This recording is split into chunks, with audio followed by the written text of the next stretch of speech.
नहमदुहु व नस्तईनुहु व नस्तगफिरुहु व नु'मिनु बिही व नतवक्कलु अलैहि व नऊज़ु बिल्लाहि मिन शुरूरि अनफुसिना व मिन सय्यिआति अअमालिना मन यहदिहिल्लाहु फला मुज़िल्ल लहु व मन युज़लिलहु फला हादिय लहु व नशहदु अन ला इलाहा इल्लल्लाहु वहदहु ला शरीका लहु अम्मा बअद फ़अऊज़ु बिल्लाहि मिनश शैतानिर रजीम बिस्मिल्लाहिर रहमानिर रहीम लक़द मन्नल्लाहु अलल मुअमिनीन इज़ बअथ फ़ीहिम रसूलन मिन अनफ़ुसिहिम यत्लू आलैहिम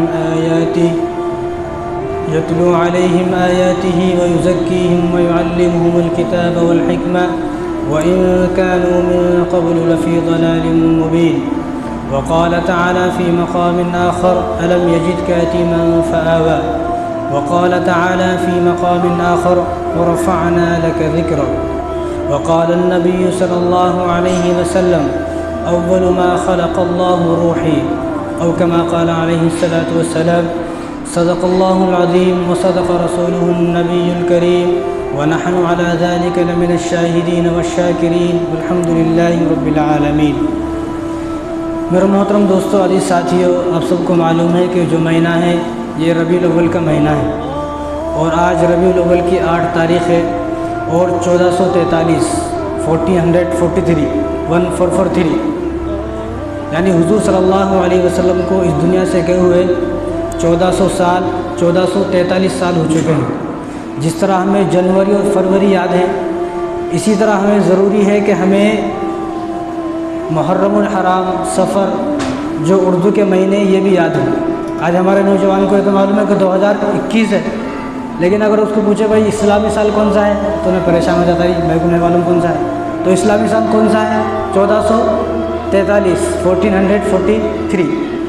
तो हुज़ूर सल्लल्लाहु अलैहि वसल्लम को गए इस दुनिया से 1400 साल हो गए, 1443 साल हो गए। और ये रबीउल अव्वल का महीना है और ये महीना हुज़ूर का महीना है, यानी इस महीने में हुज़ूर इस दुनिया में आए और इसी महीने में हुज़ूर इस दुनिया से पर्दा फरमा गए। तो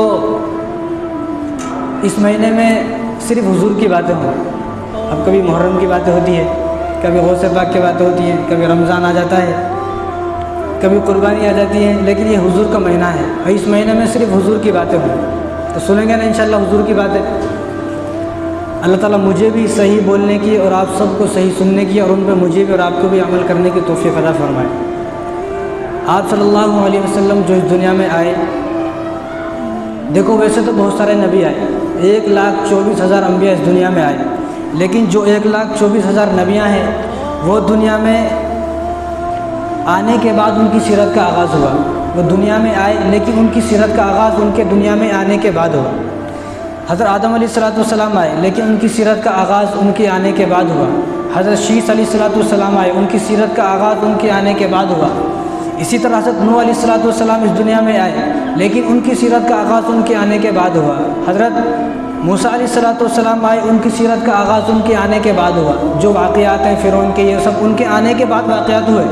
और मूसा अलैहिस्सलाम आए तो उनके आने के बाद उनकी सीरत का आगाज़ हुआ। इस्माईल अलैहिस्सलाम, इसी तरह आप जितने भी नबियाँ ले लो, हर नबी का जो सीरत है वो आने के बाद शुरू हुई है। लेकिन मेरे और आपके नबी सल्लल्लाहु अलैहि वसल्लम एक ऐसे नबी हैं कि जिनकी सीरत का आगाज़ उनके आने से पहले ही हो गया।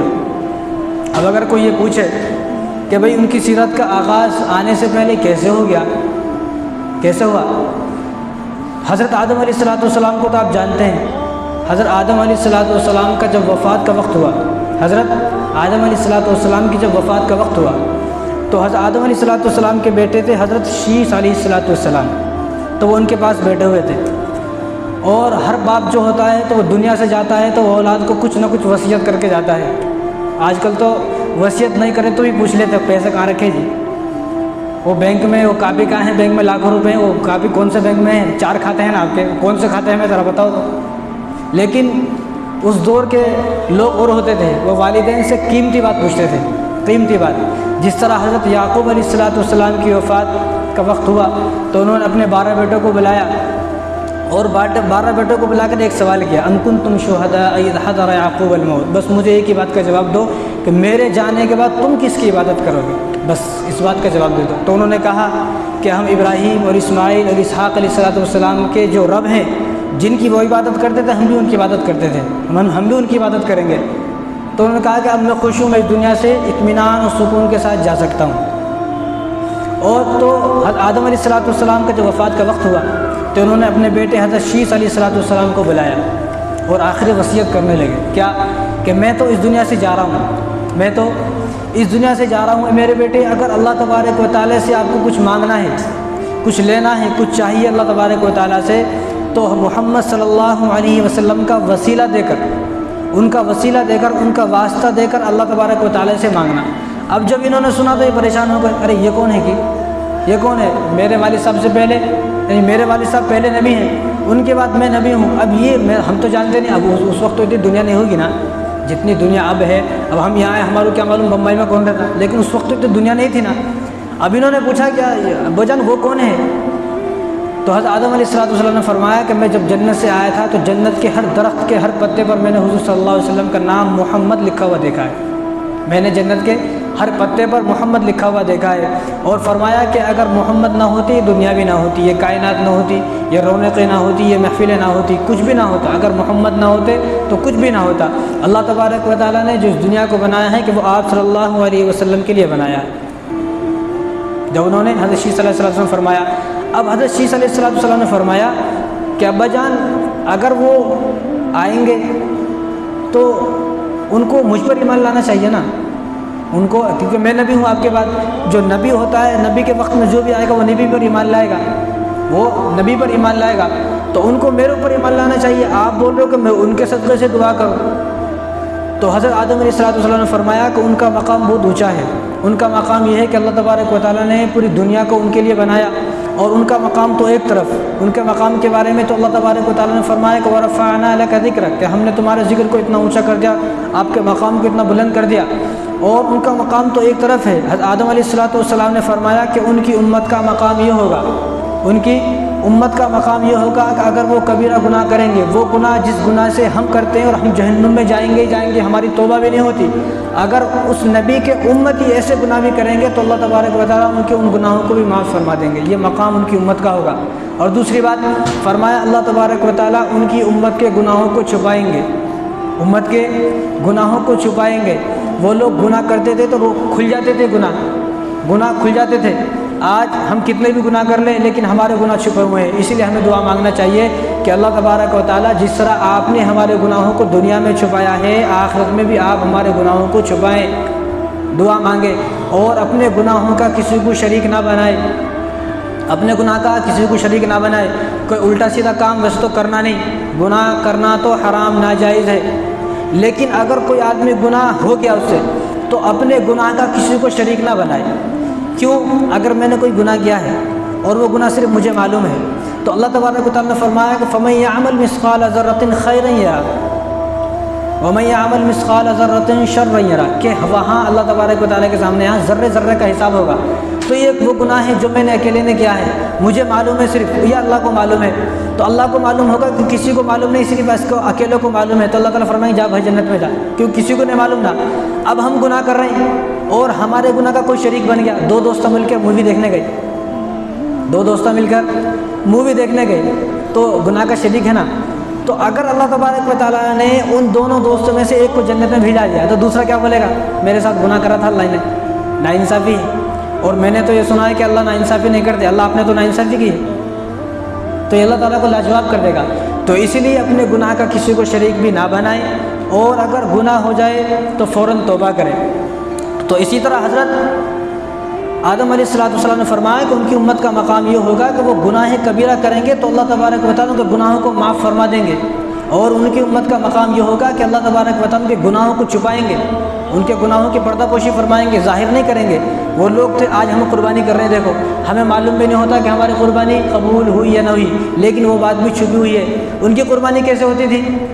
जानवर ज़िबा करो, पहाड़ों के ऊपर रख दो, एक आग आसमान से आती, जिसकी जल गई उसकी कुर्बानी हो गई, जिसकी नहीं जली वो सबके सामने जलील हो गया। सबके सामने ज़लील हो गया। तो आज हमें इन ज़िल्लत और रुसवाई से हुज़ूर सल्लल्लाहु अलैहि वसल्लम ने बचाया है। तो हज़रत आदम अलैहिस्सलाम ने बेटे को फरमाया कि ये उनकी उम्मत का मकाम होगा, अगर वो तुम्हारे वक्त में आ जाएं, तुम्हारे ज़माने में आ जाएं, तो तुम्हें फ़र्ज़ है कि तुम उन पर ईमान लाना, ना कि वो तुम पर ईमान लेंगे, बल्कि तुम्हें उन पर ईमान लाना है। क्योंकि अल्लाह तबारक व तआला ने इस पूरी दुनिया को जो बनाया है वो मोहम्मद सल्लल्लाहु अलैहि वसल्लम के लिए बनाया है। और मैंने जन्नत के हर पत्ते पर हुज़ूर का नाम लिखा हुआ देखा है। क्यों? क्योंकि जब हज़रत आदम अलैहिस्सलाम दुनिया में आने के बाद 300 साल तक रोते रहे, तो उन्हें अचानक से याद आया कि मैंने अल्लाह तबारक व तआला के अर्श पर ला इलाहा इल्लल्लाह मुहम्मद रसूलुल्लाह लिखा देखा है। तो 300 साल के बाद जब याद आया और अल्लाह तबारक व तआला से उन्होंने इस कलमे का वास्ता देकर दुआ की, तो अल्लाह तबारक व तआला ने उनकी दुआ को कबूल फरमाया। उनसे ख़ता हो गई थी। आज हमारा नौजवान और बहुत से हमारे इलाके में बोला जाता कि भाई गलती तो आदम से भी हुई थी ना, भाई गलती बहुत बड़ी बात है, उनसे गलती नहीं हुई। आप ये याद रखें, उनसे ख़ता हुई, उनसे भूल हुई, ख़ता और भूल। और इस ख़ता और भूल में भी अल्लाह तबारक व तआला की हिकमत है। अगर उनसे ये ख़ता भूल ना होती तो हम यहाँ कैसे आते, ये दुनिया कैसे बनती? तो इसलिए कोई भी आदमी अल्फाज ना बोले अरे आदम से भी गलती हुई ना, हमारे से गलती हुई तो क्या हुई। यानी नबियों से माज़अल्लाह गलती हो सकती है, नबी मासूम अनिल ख़ता है, नबी से गलती हो ही नहीं सकती। और जिस नबी से गलती हो जाए वो नबी नहीं है, आज तो कल तो बहुत लोगों ने दावा किया हुआ है मैं भी नबी हूँ, और मालूम होता कि उन्हें कभी कहीं से पकड़ा जा रहा है जेल में, कभी कहीं। तो जिस आदमी से गलती हो जाए वो नबी नहीं है। नबी मासूम अनिल ख़ता है, नबी से गलती हो ही नहीं सकती, चाहे वो कितने भी। हज़रत यूसुफ अलैहिस्सलाम 7 तालों के अंदर थे, 7 दरवाजे से वो अंदर थे, लेकिन गलती हुई नहीं हुई क्योंकि नबी है।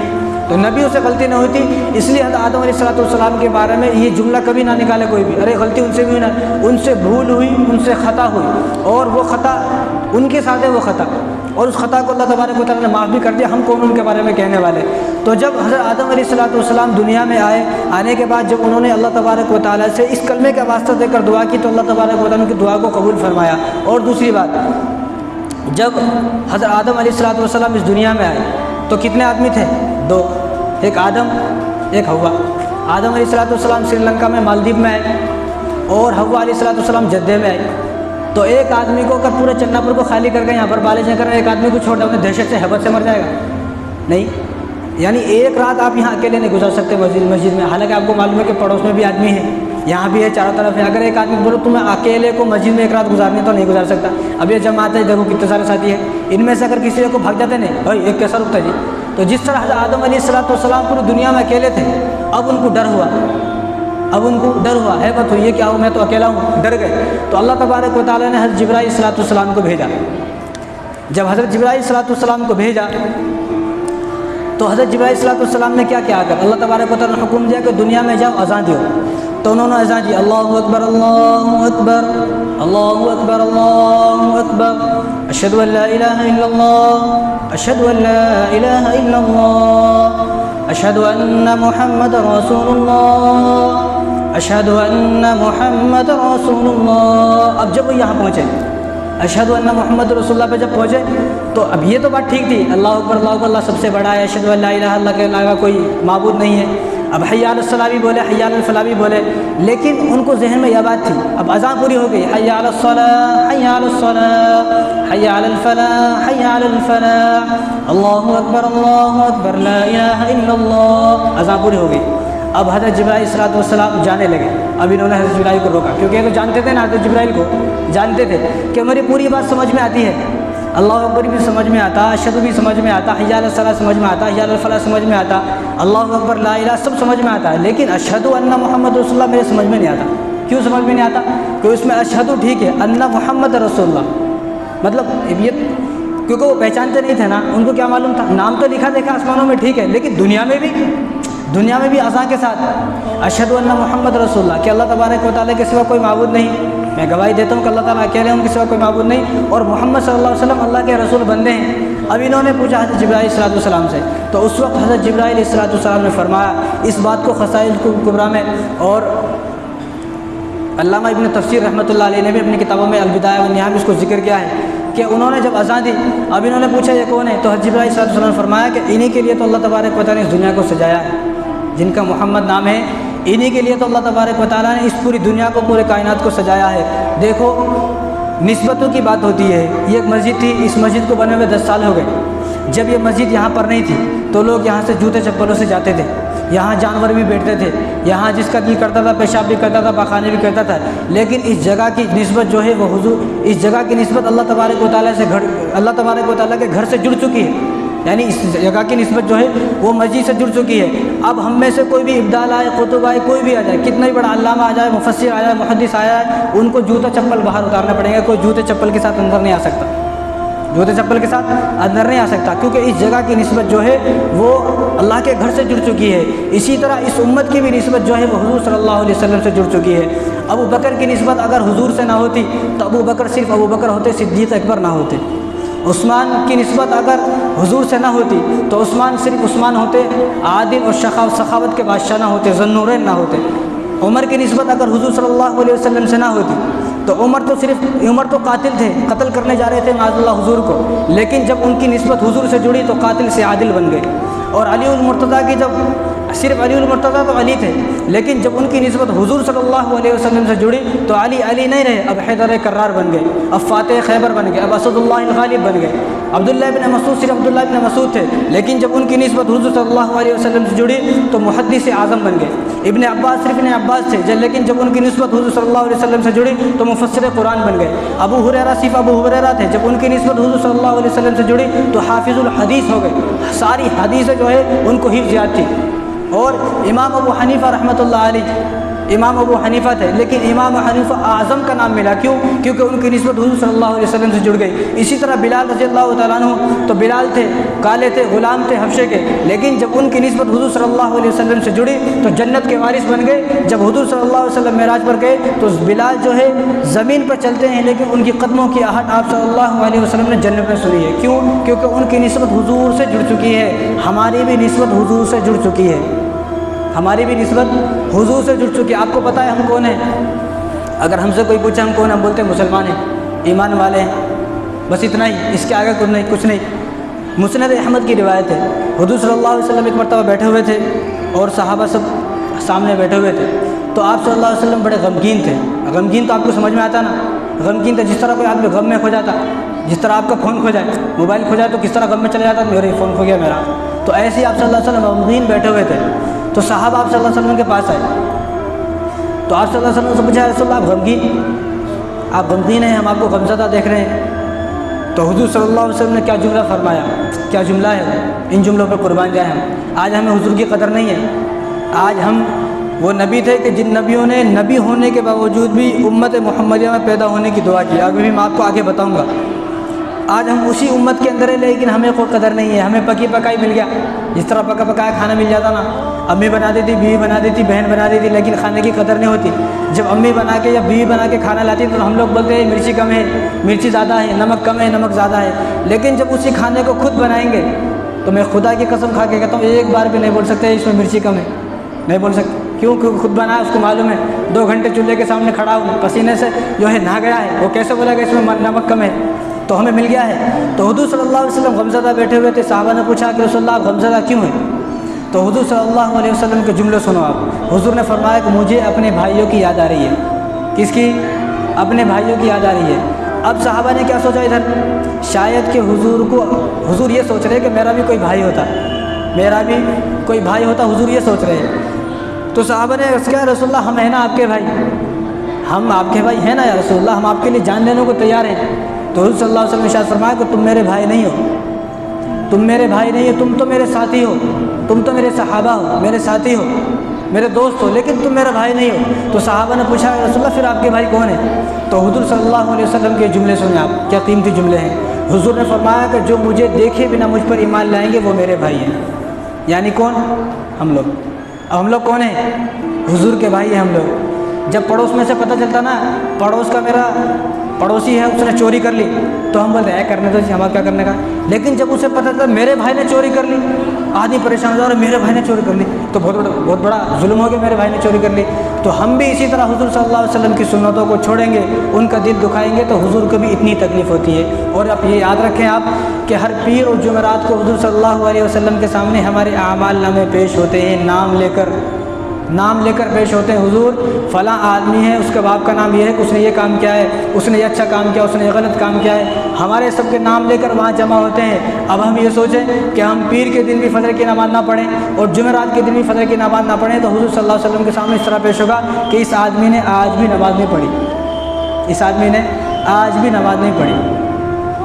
तो हमारी निस्बत जो है हुजूर सल्लल्लाहु अलैहि वसल्लम से जुड़ चुकी है। जब हमारी निस्बत हुजूर से जुड़ चुकी है तो अब हम हुजूर का दिल नहीं दुखा सकते, हुजूर का दिल नहीं दुखा सकते। अल्लाह तबारक व तआला ने आदम अलैहिस्सलाम को भेजा तो अल्लाह तबारक व तआला ने एहसान नहीं जताया। हज़रत यूनुस अलैहिस्सलाम को मछली के पेट से निकाला, एहसान नहीं जताया। हज़रत नूह अलैहिस्सलाम को तूफ़ान नूह से पानी से उनको बचाया तो अल्लाह तबारक व तआला ने एहसान नहीं जताया। इस्माईल अलैहिस्सलाम को छुरी के नीचे से निकाला तो एहसान नहीं जताया। इब्राहीम अलैहिस्सलाम को आग से बचाया तो एहसान नहीं जताया। हज़रत मूसा अलैहिस्सलाम के लिए 12 रास्ते बना दिए तो एहसान नहीं जताया। हज़रत ईसा अलैहिस्सलाम को लोगों ने सूली पर चढ़ाने की कोशिश की तो एहसान नहीं जताया। लेकिन जब हुजूर सल्लल्लाहु अलैहि वसल्लम की बारी आई तो अल्लाह तबारक व तआला ने एहसान जताया। हालांकि इस्लाम में एहसान जताना गुनाह है, एहसान नहीं जता सकते आप। अगर आपने किसी पर एहसान किया है तो आप एहसान नहीं जता सकते और ये अल्लाह तबारक व तआला का हुक्म है कि आप नहीं जता सकते। लेकिन अल्लाह तबारक व तआला ने एहसान जताया है। कब?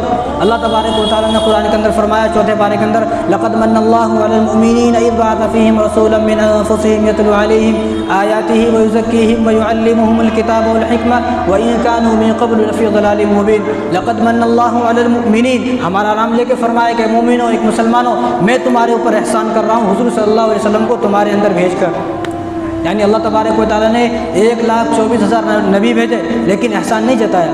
लेकिन जब हुजूर की बारी आई तो अल्लाह तबारक व तआला ने एहसान जताया कि ये मेरे ख़जाने में एक ही है, ये मेरे ख़जाने में एक ही है। मुसलमानों, तुम पर एहसान कर रहा हूँ मैं हुजूर के भेजकर। इनकी माननी पड़ेगी आपको।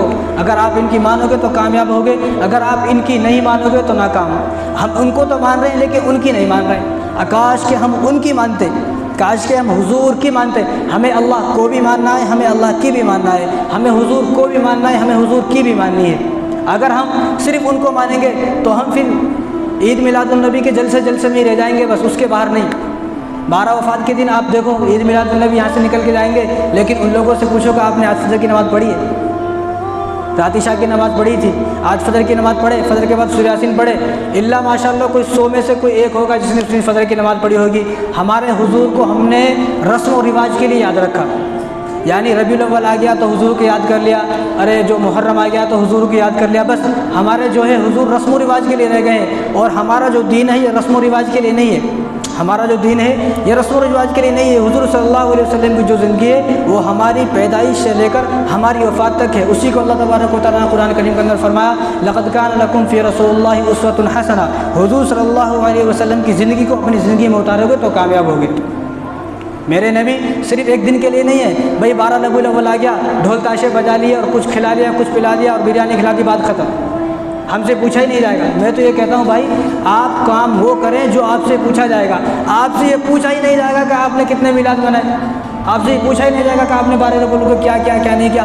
तो आपसे क्या पूछा जाएगा? आपसे ये पूछा जाएगा कि आपने नमाज़ें कितनी पढ़ी हैं, आपने कुरान कितना पढ़ा है, आपने कितने नेक काम किए, आप कितने गुनाहों से बचे। आपसे ये पूछा जाएगा। मैं कहता हूँ जो हमसे पूछा जाएगा हम वो काम करें। जो हमसे पूछा ही नहीं जाएगा उस पर हमारी इतनी मेहनतें क्यों, उस पर इतने पैसे खर्च क्यों? भाई जो पूछा जाएगा आप उस पर मेहनत करें। हम नमाज़ों की पाबंदी करें, कुरान को पढ़ें, कुरान को हिफ्ज़ करें। कुरान को जो है आज हमारे 2 सूरतें याद है, हम उन्हीं 2 सूरतों पर खुश हैं। भाई जो हमसे पूछा जाएगा, जो हमारे आमाल नामे में तोला जाएगा, जो वज़न किया जाएगा, हम उन आमालों को मजबूत करने की कोशिश करें। ना कि सिर्फ 12 वफ़ात के दिन जो है ढोल ताशे बजाओ, बिरयानी खा ली, खिला दी और थोड़ा जुलूस निकाल लिया और बात ख़त्म। ये नहीं, आप इस तरह करोगे तो क़यामत के दिन आपकी पकड़ होगी। तो अल्लाह तबारक व तआला ने एहसान जताया। किसी भी नबी के बारे में अल्लाह तबारक व तआला ने फरमाया मैं एहसान जता रहा हूँ। बल्कि जब हुज़ूर सल्लल्लाहु अलैहि वसल्लम आए तो अल्लाह तबारक व तआला ने फरमाया, लक़द मन्नल्लाहु अलल मुमिनीन, ए मुसलमानों मैं तुम्हारे ऊपर एहसान कर रहा हूँ अपने नबी को तुम्हारे अंदर भेजकर। और जिस चीज़ पर एहसान किया जाता है मेरे भाई, उस चीज़ को आप उसका एहसान भुला नहीं सकते। आप एहसान फरामोश नहीं कर सकते। आज हम लोग एहसान फरामोश हो गए। हुज़ूर सल्लल्लाहु अलैहि वसल्लम ने फरमाया कि 3 आदमी ऐसे हैं क़यामत के दिन उनसे अल्लाह तबारक व तआला बात नहीं करेंगे। न वो अल्लाह तबारक व तआला की रहमत में आएंगे, और अल्लाह तबारक व तआला उन 3 आदमियों से सख्त नाराज़ होंगे। एक कौन? जो आदमी अपना पायजामा टखनों के नीचे लटकाता, अपना पैंट अपना जो भी कुछ पहनता जो आदमी, ये नहीं भाई मैं तो पजामा नहीं पहनतूँ, ये हदीस जो है वो पजामे के बारे में नहीं। कुछ भी पहनते हैं आप जो भी पहनते हैं वो अगर टखनों से नीचे गई तो ऐसे इंसान की तरफ अल्लाह तबारक व तआला क़यामत के दिन मोहब्बत की निगाहों से नहीं देखेंगे। ऐसे इंसान ने अल्लाह तबारक व तआला सख्त नाराज़ होंगे। और दूसरा वो आदमी जो झूठी कसमें खाता हो, बात बात में झूठी कसम, जब देखे जब कसम, जब देखे सामान बेचने के लिए झूठी कसम। आज हमने दुकानें खोली हुई हैं तो अल्लाह तबारक व तआला का शुक्र अदा करें कि मैंने दुकान खोली हुई है। ऐसा नहीं मेरे दुकान में जो सामान है उसको झूठी कसम खाकर बेच रहा हूँ, नकली सामान को भी असली लेवल लगाकर और जो डुप्लीकेट सामान को भी ओरिजिनल का लेवल लगाकर बेच रहा हूँ। तो फरमाया कि जो आदमी झूठी कसम खा खा कर अपना सामान बेचेगा तो ऐसे आदमी से भी अल्लाह तबारक व तआला सख्त नाराज़ होंगे। और तीसरा वो आदमी जो एहसान जताए, मैंने बताया ना एहसान जो है जताना जायज़ नहीं इस्लाम के अंदर, लेकिन अल्लाह तबारक व तआला ने एहसान जताया। हुज़ूर ने फरमाया इस्लाम में एहसान जताना किसी के लिए जायज़ नहीं। अरे फ़लाँ वक्त में तेरे काम आया था ना, फ़लाँ वक्त में तेरे काम आया था ना, तू मेरे को भूल गया, मेरा एहसान भुला दिया। अब भाई अल्लाह तबारक व तआला के लिए आपने एहसान किया है, अगर आपने किसी पर एहसान किया है तो उसका अजर आप अल्लाह से लेना, उसका अजर। अगर कोई ऐसा आदमी जो एहसान करता है और दुनिया के अंदर एहसान जता देता है, कल क़यामत के दिन अल्लाह तबारक व तआला से बदला लेगा तो अल्लाह ताला फरमाएंगे तूने अपने एहसान का बदला ले लिया था ना, तूने अपने एहसान का बदला ले लिया है दुनिया में उसको कहकर, अब तुझे एहसान का बदला नहीं मिलेगा।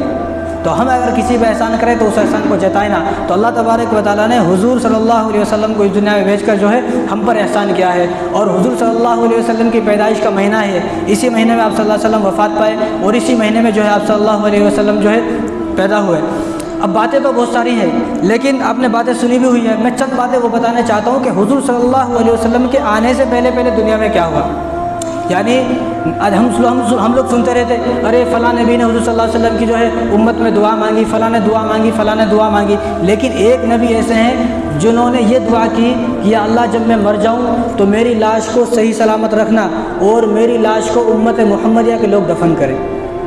एक नबी ऐसे हैं। तो हुज़ूर सल्लल्लाहु अलैहि वसल्लम के आने के बाद वो अपने हलीमा का वाक़या, ये वाक़या बहुत सुने हुए हैं, हलीमा का वाक़या किस तरह पैदा हुए, बहुत सारी वीडियोज़ हैं और आपने देखी भी होंगी सुनोगे। लेकिन हुज़ूर सल्लल्लाहु अलैहि वसल्लम की आने से पहले पहले क्या हुआ मैं आपको बताना चाहता हूँ। हुज़ूर सल्लल्लाहु अलैहि वसल्लम के आने से पहले बहुत सारे नबी आए, जिस तरह दाऊद अलैहिस्सलाम है और जिस तरह बनी इसराइल जो है याकूब अलैहिस्सलाम से चला, और उसके बाद मूसा अलैहिस्सलाम आए तो मूसा अलैहिस्सलाम जो है बनी इसराइल में आए और बनी इसराइल के अंदर 12,000 नबी आए। और बनी इसराइल के फ़ौरन बाद हज़रत ईसा अलैहिस्सलाम आए और उनके बाद हज़रत आप सल्लल्लाहु अलैहि वसल्लम आए।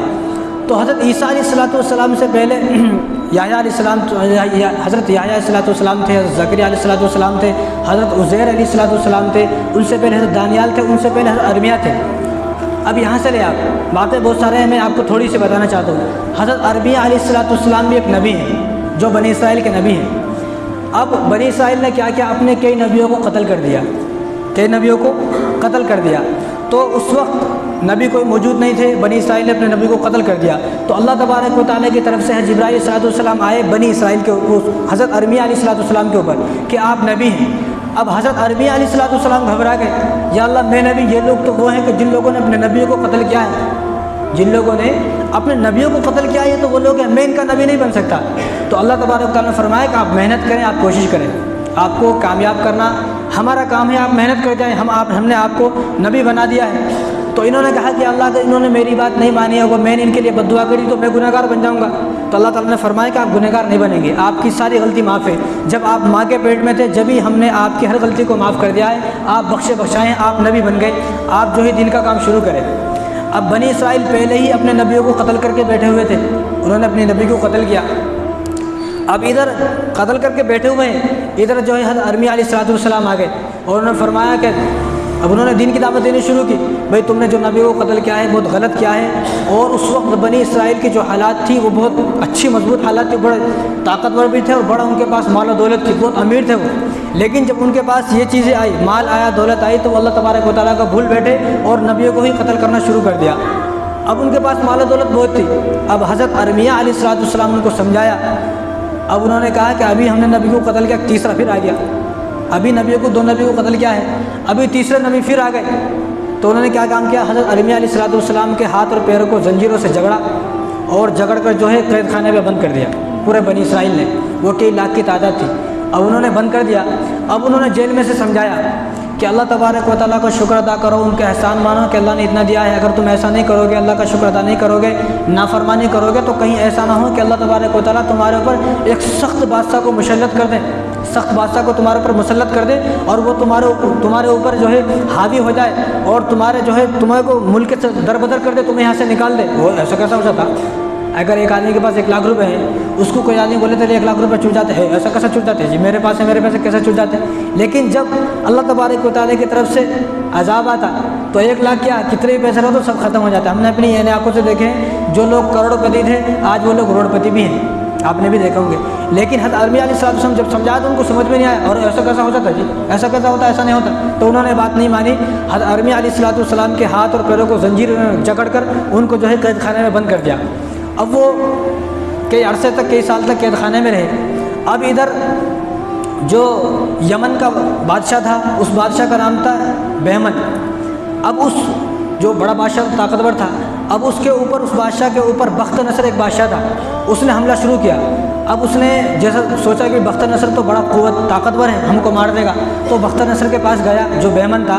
उसने कहा कि तुम ऐसा करो, तुम जो है फ़िलिस्तीन के ऊपर, बनी इसराइल वालों के ऊपर हमला करो, वो लोग हमसे भी ज़्यादा मालदार हैं। अब इसको नहीं मालूम था, उसने मुल्क यमन से भेजा उसको कि तुम जो है फ़िलिस्तीन के ऊपर हमला करो और वहाँ बनी इसराइल जो है बड़े जो है मालदार हैं, उनके ऊपर हमला करो।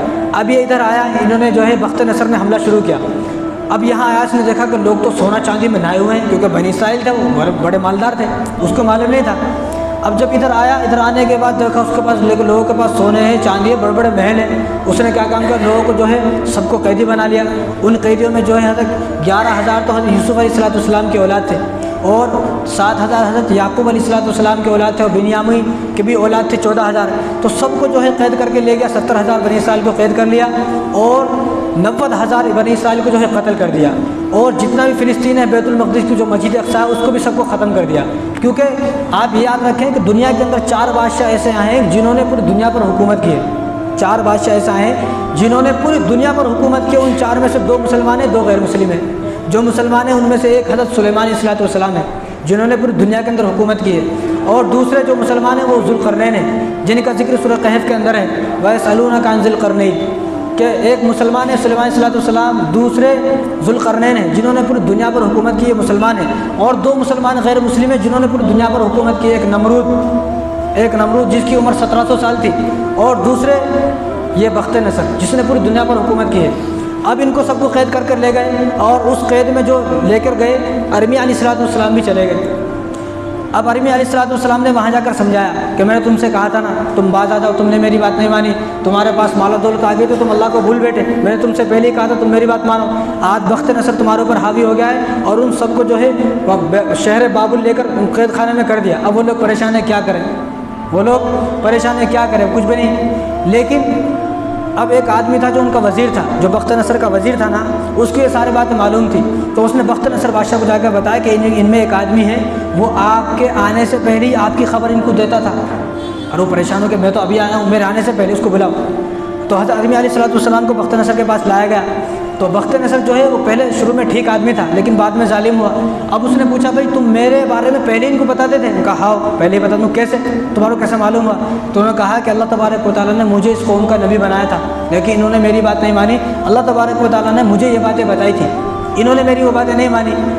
तो बख्त नसर को समझ में आया, बख्त नसर ने इनको आज़ाद कर दिया कि तुम जाओ, तुम आज़ाद हो। अब ये जो कुछ लोग बचे हुए थे वहाँ पर फ़िलिस्तीन के अंदर, उनमें दीन का काम करने लगे। अब इधर जो बख्त नसर है, बख्त नसर जो है उसको ख्वाब दिखा। एक दिन उसको ख्वाब दिखा, सुबह उठा तो ख्वाब भूल गया। यानी ख्वाब देखने से पहले उसने क्या किया, ख्वाब देखने से पहले एक आसमान में उसको सितारा नज़र आया। जिस तरह फ़िरौन को मालूम हो गया एक बच्चा पैदा होने वाला है, नमरूद को मालूम हो गया, तो इसी तरह बख्त नसर को भी मालूम हो गया कि एक बच्चा पैदा होने वाला है। एक आसमान में सितारा देखा, नुजूमे को पूछा भाई ये सितारा क्या है? तो नुजूमे ने बताया कि सितारा वो सितारा है कि आज रात एक बच्चा पैदा होगा और वो आपकी बादशाहत को ख़त्म कर देगा। अब हमने ये वाक़यात फ़िरौन के बारे में सुने, नमरूद के बारे में सुने, लेकिन बख्त नसर के बारे में भी यही है। अब उसने अपने फ़ौजियों को दौड़ा दिया कि आज जो बच्चा पैदा होगा उसको कत्ल कर दिया जाए। तो पूरे में जब घूमे घूमे देखा तो उस वक्त उस दिन जो है हज़रत दानियाल अलैहिस्सलाम की पैदाइश हुई। अब हज़रत दानियाल अलैहिस्सलाम को पकड़ के इनके पास ला लिए, वो बड़े खूबसूरत थे। जब ला लिए तो इसने क्या काम किया, इसने एक कुआं खोदा हुआ था और उस कुएं के अंदर जो है 4-5 शेर पाले हुए थे। तो वो क्या करता, जो भी आदमी से इसकी शिकायत होती, तकलीफ देता, उस कुएं में डालता था, शेर उसको खा जाते। अब जब हज़रत दानियल अलैहिस्सलाम छोटे थे, इसने क्या किया, उस शेर के कुएं के अंदर डाल दिया। अब जब कुएं के अंदर हज़रत दानियल अलैहिस्सलाम गए तो शेर उनको चाटने लगे, शेर उनको चाटने लगे। लोग हैरान हो गए। अब लोग जब हैरान हुए तो लोगों ने जाकर बताया बादशाह को, अरे उस बच्चे को तो शेर ने खाया नहीं, उसको तो चाट रहे हैं। अभी परेशान हो गए तो क्या किया जाए। तो उसने कहा कि इस बच्चे को जो कैदी में लाया था ना, जो कैदी में 70,000 कैदी करके लाया था, उन कैदियों में छोड़ दो, उन कैदियों में छोड़ दिया। अब यहाँ हज़रत दानियल अलैहिस्सलाम बड़े हो रहे हैं धीरे धीरे, और यहाँ हज़रत अरमिया अलैहिस्सलाम अपनी कौम के अंदर जो है, अभी मैं आपको बहुत दूर लेके चलता हूँ। अब आप देखना इन बातों से कि हुज़ूर सल्लल्लाहु अलैहि वसल्लम के आने से पहले ही लोगों को मालूम हो गया था। अब हज़रत दानियल अलैहिस्सलाम जवान हो गए और हज़रत दानियल अलैहिस्सलाम को अल्लाह तबारक व तआला ने वही इल्म दिया था जो हज़रत यूसुफ अलैहिस्सलाम का इल्म दिया था, ख्वाबों की ताबीर। यानी इनके पास वो इल्म था कि लोगों की ख्वाबों की ताबीर बताते थे। अब जेल में 70,000 कैदी हैं। पहले ये वो लोग थे जो नबी की बातें नहीं मान रहे थे। अब अल्लाह तबारक व तआला ने इनको नबी बना दिया, जेल के अंदर ही नबी बनाया। और अरमिया अलैहिस्सलाम जो हैं वो बाहर दीन की खिदमत कर रहे हैं। अब जेल के अंदर इनको खाना मिलता, कभी नहीं मिलता। तो अल्लाह तबारक व तआला ने हज़रत अरमिया अलैहिस्सलाम को हुक्म दिया कि आप खाना लेकर दानियाल के पास जाएँ। अब ये परेशान होकर, मैं यहाँ फ़िलिस्तीन में हूँ, वो मुल्क शाम में इतनी दूर, मैं यहाँ से कैसा जाऊँ। तो अल्लाह ताला ने फरमाया कि आप खाना तो तैयार करें, वहाँ तक पहुँचाना हमारा काम है। तो उन्होंने खाना तैयार किया। जब खाना तैयार हो गया तो जिब्राइल अलैहिस्सलाम अरमिया अलैहिस्सलाम को उठाते, उनके पास रख देते। वो रोज़ाना खाने लेके आते, खाना खा लेते, फिर चले जाते। अब हज़रत दानियल अलैहिस्सलाम ने जो है जेल के अंदर तबलीग शुरू की, जेल के अंदर दीन का काम शुरू किया। दीन का काम करते रहे। लोग जो है मुतासिर हो गए कि पहले भी हमें हमारे नबियों ने समझाया था, अरमिया ने, हम नहीं माने, तो हमारे ऊपर वही हालात आए जो उन्होंने बताया था, हमें इनकी बात तो माननी चाहिए। अब लोग रात को ख्वाब देखते, सुबह को इनसे ताबीर पूछते, लोग रात को ख्वाब देखते, सुबह को ताबीर पूछते। अब 70,000 जो कैदी थे वो सारे के सारे इन पर ईमान लाए, मुसलमान हो गए। ठीक है। अब जो जेलर था, जो वज़ीर था, जेलर भी रहता ना, अब जब जेलर ने ये सब चीज़ें देखी तो वो भी हैरान हो गया। अब उसको भी ख्वाब नहीं कहूँगे 2-4, तो उसने हज़रत दानियाल अलैहिस्सलाम से ख्वाब पूछे, ख्वाब की ताबीर मिल गई, ठीक हो गया। अब दानियाल अलैहिस्सलाम इधर जवान हो गए, बचपन से कैद में है, जवान हो गए, और इधर हज़रत अरमिया अलैहिस्सलाम है। अब इस जो बख्त नसर, इसको ख्वाब देखा, बख्त नसर को रात को ख्वाब देखा, सुबह उठा तो उठने के बाद ख्वाब को भूल गया। अब जब ख्वाब को भूल गया तो इसके जो बादशाह रहता उसके पास हर तरह के आदमी रहते। उसके बाद बहुत सारे लोग थे जो ख्वाब की ताबीर बताते थे। तो उसने सबको बुलाया कि मैंने एक ख्वाब देखा है, उस ख्वाब की ताबीर मुझे बताएं। अगर तुमने मुझे उस ख्वाब की ताबीर नहीं बताई तो तुम सबको कत्ल कर दूंगा, क्योंकि मैं तुम्हें जो है इतने सालों से पाल रहा हूँ, तनख्वाह मिल रही है, सब मिल रही है, सब कुछ मिल रहा है, लेकिन तुम लोग जो है अब बताना है, 3 दिन का वक्त है तुम्हारे पास। अब इन लोगों ने कहा कि बादशाह सलामत, आपने ख्वाब तो बताएं, ख्वाब बताएंगे ताबीर बताएंगे, जब ख्वाब ही नहीं मालूम ताबीर कैसा बताएं। अब इसने कहा कि मैं तो भूल गया हूँ, मुझे ख्वाब आपका नहीं मालूम, बस तुम बताओ। अभी लोग परेशान हैं, ख्वाब ही नहीं मालूम, ताबीर कैसा बताएं। अब उनको 3 दिन की मोहलत दी थी, वो सब चले गए, वो सब परेशान है। अब इधर जो वज़ीर था, जो जेलर था, वो मुतासिर हो चुका था, ईमान भी ला लिया था। अब उसको मालूम हुआ। अब उसने बादशाह से कहा कि एक आदमी है ऐसा जो आपकी ख्वाब की ताबीर दे सकता है। उसने कहा कौन है? उसने कहा कि वो जेल के अंदर बंद है। कि दे सकता है? नहीं, हाँ दे सकता है। तो बादशाह ने कहा अगर दिया उसने तो तेरे को भी बड़ा इनाम नवाजूंगा और उसको आज़ाद कर दूंगा, अगर नहीं दिया तो तेरा भी सर कलम, उसका भी सर कलम। तो कहा ठीक है। अब वो वज़ीर था जो, वो हज़रत दानियल अलैहिस्सलाम के पास आया कि हुज़ूर, हज़रत बादशाह ने ख्वाब देखा है और वो ख्वाब भी भूल गया है, ताबीर भी चाहता है। तो फ़ौरन अल्लाह तबारक व तआला ने जिब्राइल अलैहिस्सलाम को भेजा। जिब्राइल अलैहिस्सलाम के ज़रिए से ख्वाब भी बताया, ख्वाब की ताबीर बताई। तो हज़रत दानियल अलैहिस्सलाम ने फरमाया कि मुझे ख्वाब भी मालूम है, ख्वाब की ताबीर भी मालूम है, मुझे ले चलो, उनके पास बताऊँगा। अब ये भी हैरान हो गए, अरे उसने ख्वाब ही नहीं देखा, लेकिन इसको मालूम था कि ये आदमी बता सकता है, क्योंकि इसने 70,000 आदमियों को कलमा पढ़ा दिया। जिन लोगों ने नबियों को कत्ल किया है, उस आदमी ने जो 70,000 लोग कलमा पढ़ा दिया, तो ये आदमी कोई मोतबर आदमी है। अब ये लेकर हज़रत दानियल अलैहिस्सलाम को बख्त नसर के पास ले गए। अब बख्त नसर जो सामने ऐसा बैठा हुआ था, तो लोग उसके सामने जब आते थे, लोग सजदा करके आते थे। लोग जब आते थे तो सजदा करके लोग आते थे। तो दानियल अलैहिस्सलाम ने सजदा नहीं किया, सामने से ऐसे आ गई, ये परेशान हो गया। अब उसने बुलाया, अरे सजदा क्यों नहीं किया?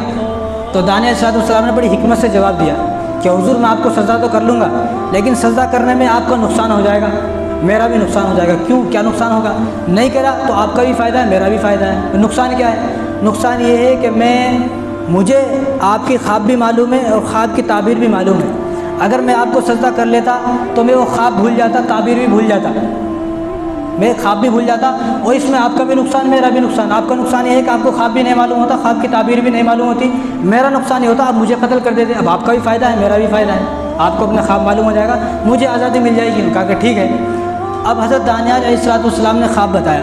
अब सामने सब लोग जमा हैं, भाई ख्वाब भी नहीं मालूम, ताबीर भी नहीं मालूम। आज एक आदमी ऐसा आया जो ख्वाब भी बताएगा, ख्वाब की ताबीर भी बताएगा। तो हज़रत दानियाल अलैहिस्सलाम ने फरमाया कि तुम्हें ख्वाब ये दिखा कि तुम्हें एक मूर्ति दिखाई दी, ख्वाब में बहुत बड़ी मूर्ति दिखाई दी। उसका सर सोने का है, उसका पेट चांदी का है, उसकी रानें तांबे की है और उसके जो पैर हैं वो मिट्टी के हैं। अब उसने ये सुना तो परेशान हो कि यही तो है वो ख्वाब जो मैंने ख्वाब देखा है, वो यही ख्वाब है। यार ये तो बड़ा काम का बंदा मुझे मिल गया है। अब फरमाया कि उसके बाद जो आपकी आँख खुली वो इस तरह आँख खुली कि आसमान से एक पत्थर आया और वो पत्थर उनके ऊपर, उस मूर्ति के ऊपर गिरा और वो मूर्ति बिल्कुल चकनाचूर हो गई और वो पत्थर थोड़ी देर के बाद बिल्कुल ज़र्रा ज़र्रा होकर उसमें मिल गया। अब जब मिला तो सोने का भी पता नहीं चल रहा, चांदी का भी पता नहीं चल रहा, तांबा और पीतल का भी पता नहीं चल रहा, मिट्टी का भी पता नहीं चल रहा। वो पत्थर सब मिल गई, मिक्स हो गया, पता ही नहीं चल रहा चांदी कहाँ है, सोना कहाँ है और तांबा पीतल कहाँ है। उसने कहा कि मुझे ख्वाब यही दिखा है, मुझे तो यही ख्वाब है, लेकिन इस ख्वाब की ताबीर क्या है। अब मैं जो आपको बताना चाह रहा था बात ये है वो।